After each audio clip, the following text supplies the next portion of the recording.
Hello বন্ধুরা, আজ আমি আবার এসেছি একটা সুন্দর মুহূর্ত তোমাদের সাথে শেয়ার করতে। অ্যাকচুয়ালি দিনটা ছিল আমার হাজব্যান্ডের বার্থডে, 30 জুলাই। তাই দিনটা একটু স্পেশাল ছিল। কিন্তু আমার হাজব্যান্ড কেমন জানো তো, আমার জন্য সব কিছু করবে কিন্তু নিজের জন্য কিচ্ছু করবে না। এই জন্য খুব রেগে গিয়েছিলাম। এমনিতে মানুষটা একটু পেটুক, তো খাবারের আয়োজন করেছিলাম, তাতেও তিনি রাজি নন। যাই হোক, লাঞ্চে মা ওর পছন্দের কিছু খাবার বানিয়ে দেয়, তারপর ইভিনিংয়ে বেরানোর প্ল্যান করছিলাম। এমন সময় আমার দিদিরা কেক গিফটস নিয়ে ওকে একদম সারপ্রাইজ করে দেয়। আর সারপ্রাইজ পেতে কার না ভালো লাগে বলো। তারপর পরিবারের সবাই মিলে ছেলে মেয়েদের নিয়ে হাত ধরে কেক কাটলো। ভীষণ মজা হলো।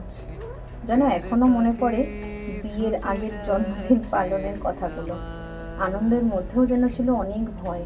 আসলে ইচ্ছে, সাহস আর ভালোবাসার মধ্যে ভরসা থাকলে না, যে কোনো পথে পার করা যায় বলে মানি। তারপর সবাই মিলে রেডি হয়ে চলে গেলাম ডিনার করতে বারাসাত বস্তিতে। আর আমার শান্ত মেয়ে, মানে অনেকে দূর থেকে ভাবে শান্ত, তাই বললাম।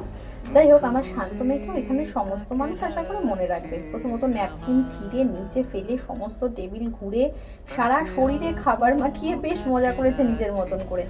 আর আমরা কোনো রকমে মুখে সামলিয়ে ডিনারটা করলাম। এভাবেই কাটিয়ে ফেললাম দিনটা। সবশেষে বলবো, মাই ডিয়ার হাজব্যান্ড, আমি তোমাকে খুব ভালোবাসি, একটু বেশিই ভালোবাসি আর কি। এভাবেই তৈরি হোক জীবনের মূল্যবান স্মৃতিগুলো। Tata, bye.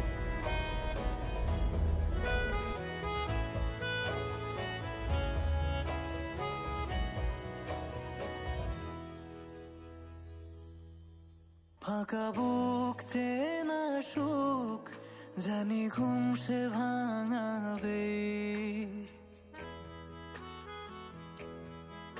ফাঁকা বুক চেনা সুখ জানি ঘুম সে ভাঙাবে।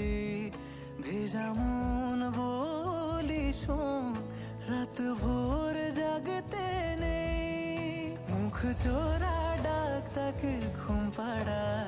এবার তাকে ছুঁয়ে স্বপ্ন বুনছি আবার, তাকে আলতো গায়ে মাখছি আর আঁকড়ে মুঠোয় ঢাকছি, তবু মুঠো আলগা রাখছি আবার।